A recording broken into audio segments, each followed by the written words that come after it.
Who can avail a probation or parole? What is the minimum probation period the convicted person serve? Who are disqualified from applying for probation?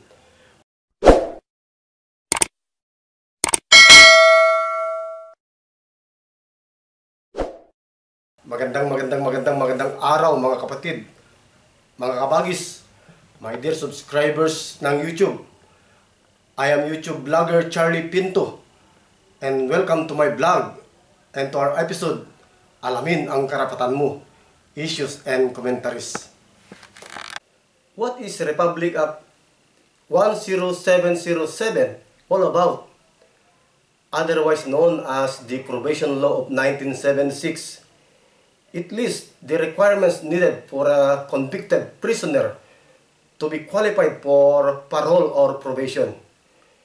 This is a very interesting topic, my dear YouTube subscribers, mga kabagis, especially ang mga may criminal cases na nililitis sa korte.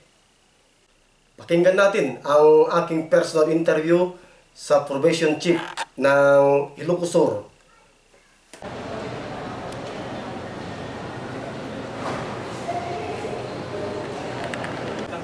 Magandang araw mga ka-YouTube. Ating makakaparami ngayon si Chief Probation Officer Madam Corazon Ago Dagdag dito mismo sa Bigan City Livelihood Center. At siya po ay Probation Chief na may area ng Ilocos Sur, particularly sa from Sinaip to Santiago and sakop ng Bigan City at some parts of interior towns of Ilocos Sur. Ma'am, ang una pong tanong, who can avail probation or parole? Unahin natin yung probation kasi magkaiba po yung probation at yung parole. Ang makakabit ng probation ay yung mga na-convict na ng krimen na may sentensya na 6 na taon pababa. At ito ang kanyang unang conviction. Yun ang una pong qualification niya. Dalawa ay yung siya ay penitent offender o yung talagang pinagsisisihan niya yung kanyang nagawang krimen. Yun po. Ang ano po ito, itong probation law is under Republic Act 107007. Ano-ano ang mga requirements needed for a convicted person to be qualified for a parole or probation, ma'am? Sa probation, ang kinakailangan nilang requirements ay yung kanilang barangay clearance, yung kanilang police clearance, RTC clearance, fiscal clearance, at NPC clearance, pati na rin yung NBI clearance. Kasi dito mapapatunayan at makikita na ito ang kanilang unang conviction po nila.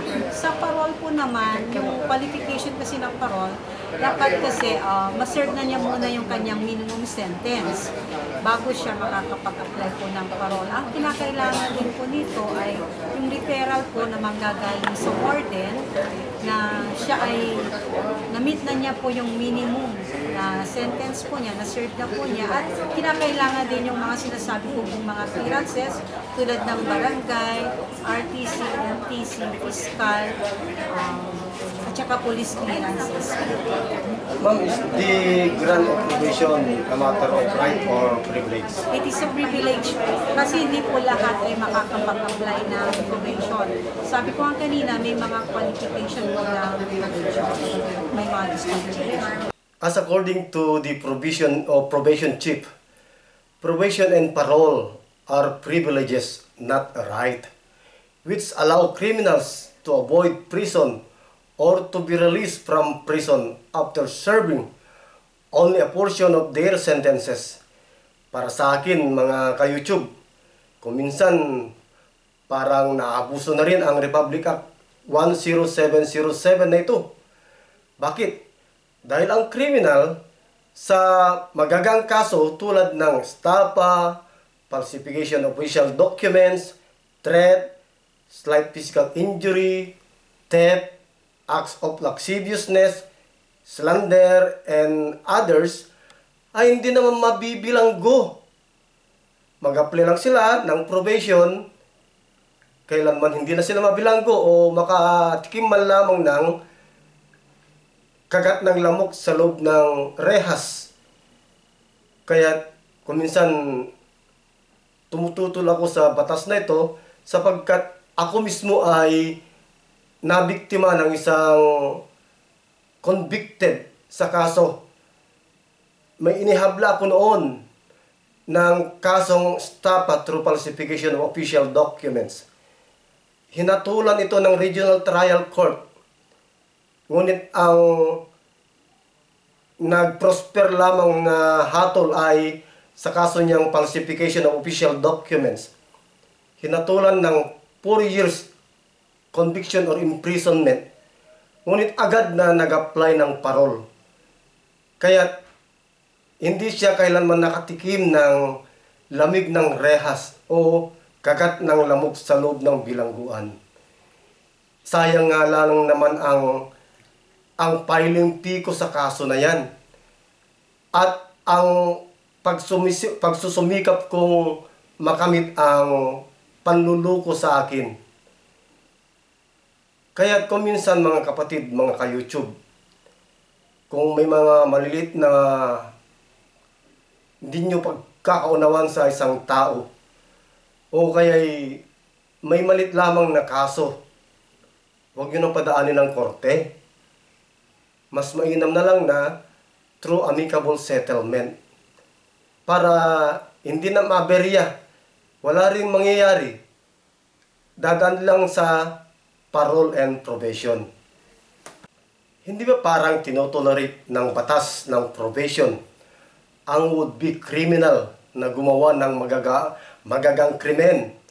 Dahil alam nila na hindi rin sila mabibilanggo. Panoorin pa natin mga kapatid ang sagot ng ating provincial probation chief. What happened if the probation is denied? Do they go to jail? Yes, sir. Kasi dalawa na lang po yung options nila.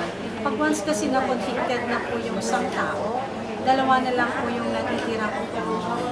Ay, tatlo. Masasabi kong tatlo, they can appeal, they can apply for probation, or they can go to jail na. How many times can a convicted person be granted the privilege of probation law? Once lang, kasi for the first time offender na. Pero may mga exemption po yan, tulad ng mga na-convict na po ng 6 months pababa, pwede nilang i-serve yung sentence po nila yon. And then, yung mga fine naman na 1,000 pesos pababa, pwede na lang bayaran yung fine na yun. And then, pag na-convict ulit sila ng ikalawang beses ng less than 6 years, ay pwede na rin po nilang i-abate po yung probation. So, you mean to say, ma'am, yung mga mabigyan lamang ng privilege na convicted person, yung mga kaso na prison correctional below? Basta ang sentence niya ay, kasi kung sasabihin natin prison correctional, yun ay para lang sa nasa revised penal code po. Pero yung mga special laws din na 6 years pababa, makaka-avail po rin sila ng probation. So, talagang 6 years pababa. Yun po yung makaka-avail na first time offender. Hindi ba parang tinutolerate natin yung mga misdemeanor felons o yung mga convicted na nakagawa ng mabababang sentensya, ma'am, para gumawa ng krimen ulit dahil mayroon silang inaasahan na probation application nila? Hindi naman po. Ito lang po kasi ay naniniwala kasi ang aming ahensya, yung Parole and Probation Administration, na ang tao ay mayroong talagang dignidad. Yun yung dignity of man. Malakas po yung aming pagtitiwala ng isang tao lamang ay nakakagawa ng ganyang kasalanan, yung hindi naman siya ganong kabigat dahil sa may talagang rason yan. At ito po yung paraan, through probation law po, mabibigyan po natin sila ng pagkakataon na magbabago. Mare-rehabilitate po sila sa pamamagitan po ng probation sa pag-integrate po nila sa community. Doon po nila marirealize na ang kanilang pagkakasala at the same time po, mare-reform po sila psychologically, mentally, and spiritually. Ano naman ang reformation activities ng probation office na ito para sa mga felon clients or probationers na ito? Marami po. Una-una kasi na reformation activities namin po ay yung pinaka-major program po ng Parole and Probation Administration is the Therapeutic Community Modality po. Ito po yung self-healing process at dito nila marirealize ang kamalian kanilang ginagawa. So through this, nare-integrate nila yung sarili nila sa community through community work services such as una yung mga clean-up drives namin, community services sila sa kanilang mga barangay. Secondly, nagre-brigada eskwela kami sa mga chosen schools na talagang nangangailangan ng kanilang mga serbisyo. Ikatlo ay laging regular po yung aming coastal clean-up drives. Yun ang ginagawa namin every month na pumupunta kami, especially so, dun sa mga taga-second district clients namin, meron na kaming pinoprotektahan na po na farm, yung coconut farm po ng Narbacan dun sa Bulanos po. Yun every month po nila nalilininis po yung talagang coastal area at dinidevelop po nila yun at minimaintain yung mga coconut trees planted po.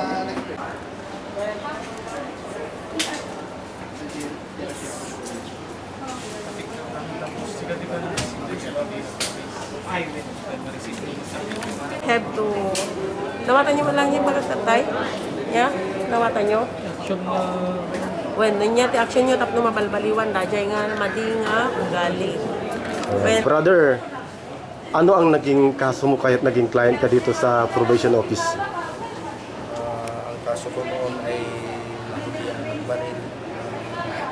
Kaya ngayon nag-apply ako ng probation dito sa probation office. Kaya hanggang ngayon nagtuloy-tuloy ako na nagre-report buwan-buwan.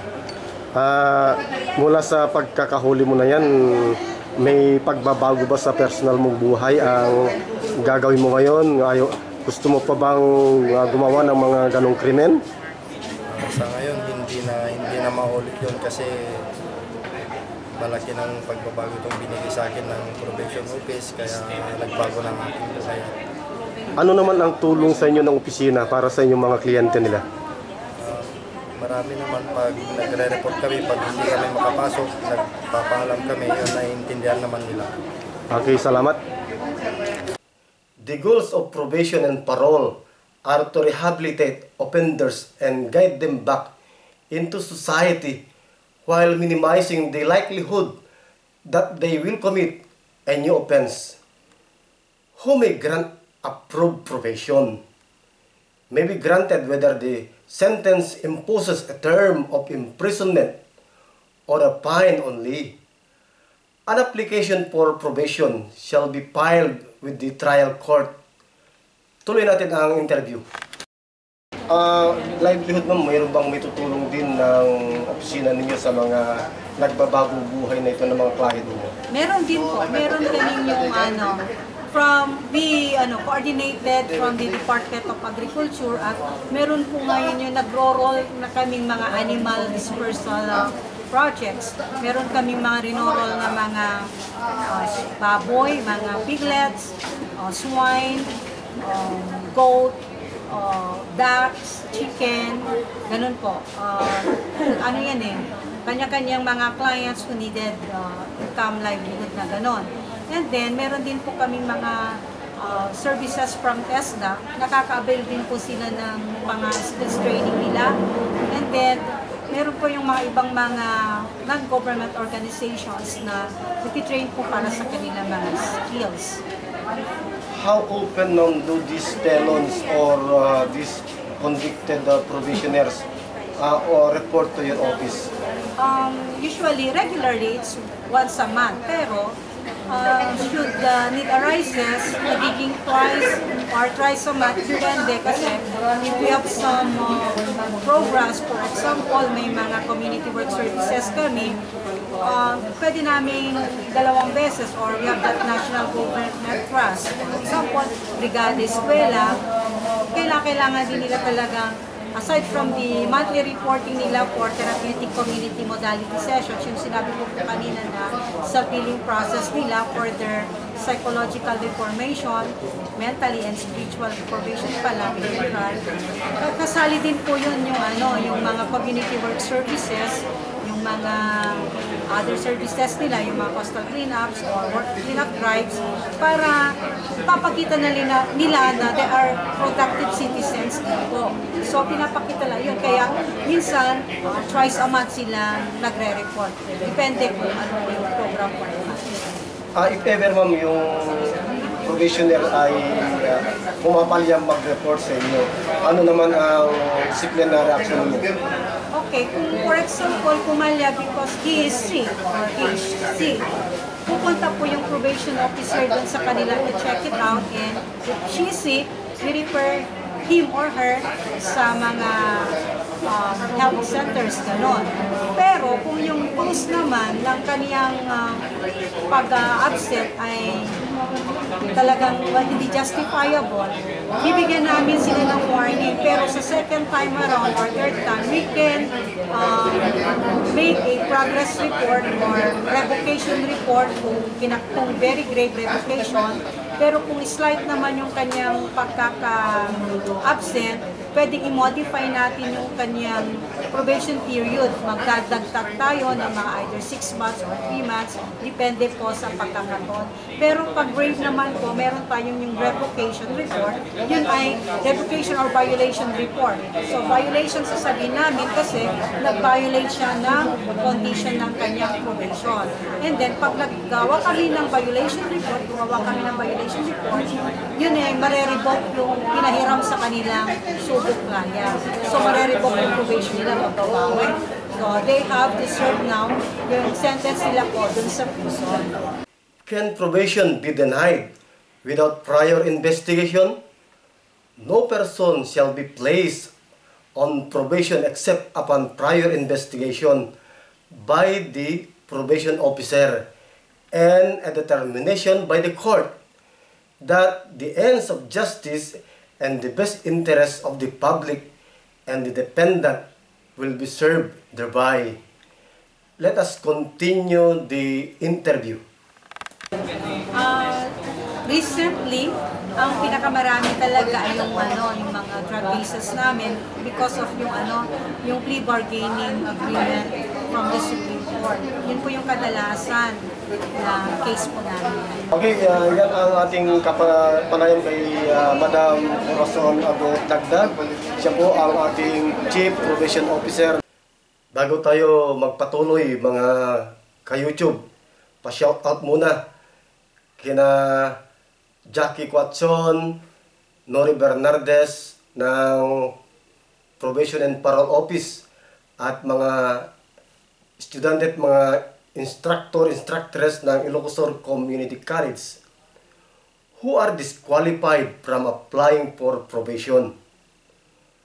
Those who are sentenced to serve a maximum term of imprisonment of more than 6 years, like ano-anong mga kaso na na-apply sa more than 6 years imprisonment, katulad ng homicide, drug trafficking, arson, murder, rape, grave threat, syndicated estafa, plunder, kidnapping, carnapping, at mga kauri nito, or those penalized by prison mayor, reclusion temporal, hanggang sa pinakamataas na penalty, ang reclusion perpetua, or those in prison from 6 years above. Reclusion perpetua apply for parole, or ang mga convicted ng 40 years imprisonment or life sentence. Inmates sentenced to reclusion perpetua are neither eligible for parole nor good conduct time for early release from jail. However, they would have served a minimum of 30 years.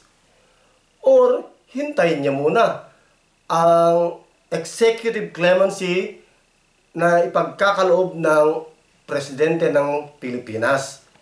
Kaya madalas na bago mag-Pasko o bago mag-New Year ay mamimili, magre-rekomenda ang Department of Justice kay presidente kung sino ang pagkakalooban niya, nararapat na pagkakalooban niya ng executive clemency or parole sa mga may mahabang sentensya o nagkasala sa penalty ng reclusion perpetua. Yan ang tinatawag nating life imprisonment. Ngunit, kung ikaw mga kapatid, kung ikaw mga YouTube, gusto mo bang mabilanggo? Gusto mo bang pumatay? Gusto mo bang magkasala ng mabigat? Napakaganda ng misis mo. Iisa pa lamang ang anak mo. Kung mabibilanggo ka, 30 years. Kung mabigyan ka ng parol after 30 years, pag uwi mo ng bahay, yung isang anak mo baka naging 4 na. Gusto mo bang ganon? So, habang makapagpatawad tayo mga kapatid, mga ka-YouTube, gawin natin magpatawad. Huwag nating idaan ang hustisya sa ating mga kamay. Dahil napakahirap ang kalagayan ng mga PDL na tinatawag natin or mga person deprived with liberties. Ayon sa aking bubuwit, walang mga api kung walang nagpapaapi. Bawal ang nga. Maraming salamat po. Agyusak po na tagina. Bye-bye!